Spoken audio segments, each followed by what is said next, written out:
Eike Batista, Brazil's richest man and head of holding company the EBX Group, says he's concerned Brazil's economy is overheating in some areas. Reuters senior energy correspondent Brian Ellsworth spoke to him in Rio de Janeiro at the Reuters Latin America Investment Summit. He asked him how inflation might impact his business. Over the last 16 years, we have managed to control inflation, and it has shown a real increase in purchase power for all of us, especially for the working class. And so it's, tackling the inflation issue is something very crucial for this country. Brazil's Congress is now discussing laws that would change legislation regarding the development of reserves, mostly offshore reserves.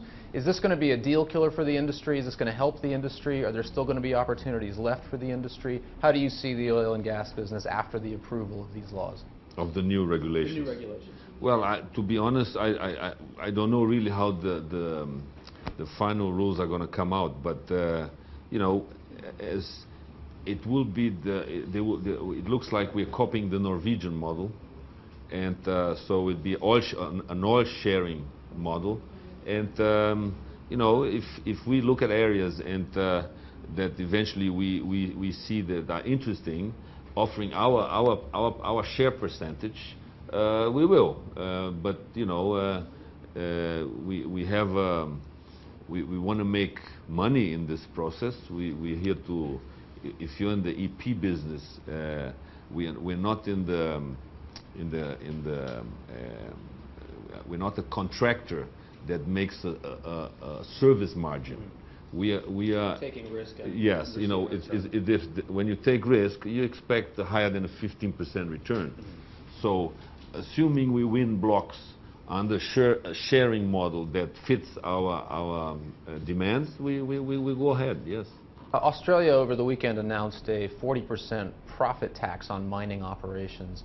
Brazil has been discussing for some time the possibility of a number of different taxes. One has been an export tax. There's been some other royalty discussions on the table. Do you think there's going to be a knockoff effect, so to speak, or is Brazil going to accelerate this as a result of Australia's decision? No, I think Brazil was already looking into it, into the mining area, to change the regulations, because they are very they're weak and easy.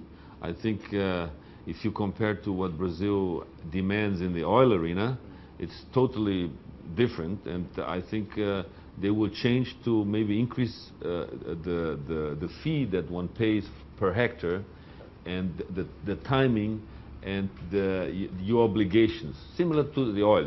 In the oil, when you win a license, you commit a certain content of a volume of money that you will spend in a period of time.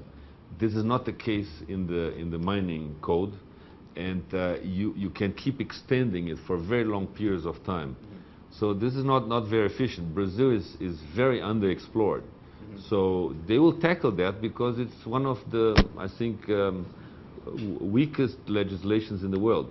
On the other hand, you have to take in consideration that Brazil has, being so big, lots of areas are in remote areas, interesting mining areas. So you have to adapt it to, say, the lack of infrastructure that Brazil has. So I think people will find a decent formula, not to keep investors motivating. I think we have today in Brazil more than 100 junior mid-sized mining companies that are exploring in the country. This number can double or triple if you free up a lot of these areas that are locked up by people who are simply sitting on them. Now, with this accident in BP, there's this problem now with an oil spill. It's drawn world attention. It's maybe put the issue of offshore drilling once again into debate. This would be, obviously, for OGX, your oil and gas company, is mostly focused on development of offshore oil reserves. Does this make you want to review procedures, or is there sort of a new emphasis on safety now that you have, obviously, Brazil is a very ecologically sensitive coastline and one that's very important to its tourist economy? How would that affect you as a major oil and gas player? No, I think everybody in the world has to revise its standards, no?